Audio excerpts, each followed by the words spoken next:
We came a little over 7 years ago as a math teacher, Bible teacher. And of course the school is a Christian school for missionary children. There are a number of Wycliffe families that use the school for their educational needs. There are families from a number of other missions as well. About 4 years ago I was appointed as principal, and so I've been leading the school ever since. One of our real challenges is finding enough full-time volunteer teachers so that we can run the school comfortably, so nobody gets too overworked, and so that the parents don't have to pitch in to do their turn, so to speak, in the classroom. I mean their turn as classroom teachers, because we don't have a classroom teacher for that class. So for example, let's say we don't have a science teacher. Well, then we have to depend on parents to step in to teach those 3 science classes to our secondary students, so that we can offer those classes even though we don't have a teacher for it. The parents came down originally to do something else, not to teach school.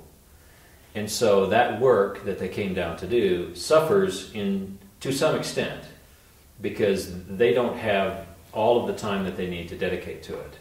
Now we try to accommodate their schedules so that they can dedicate some time to that, but they're not fully dedicated to it if they have to teach at the school.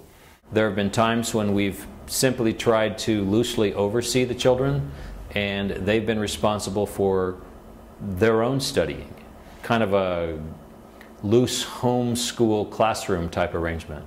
There have been other times when we've used other students who've already had the class to teach the students who are just now taking the class. So a student teaching a student. That's not a fair scenario for anybody, but sometimes that's what we've done. Most of the time the parents do rally around and they do support the school if we have a shortage of teachers, because if they don't support the school, then they either have to homeschool or do some sort of an internet school, or they have to leave the field. If they homeschool, that takes much more time than it would cost them if they were just contributing to the school as a classroom teacher for one class. If they go the internet school route, it will cost them significantly more than they pay to attend Oaxaca Christian School, to send their children to Oaxaca Christian School.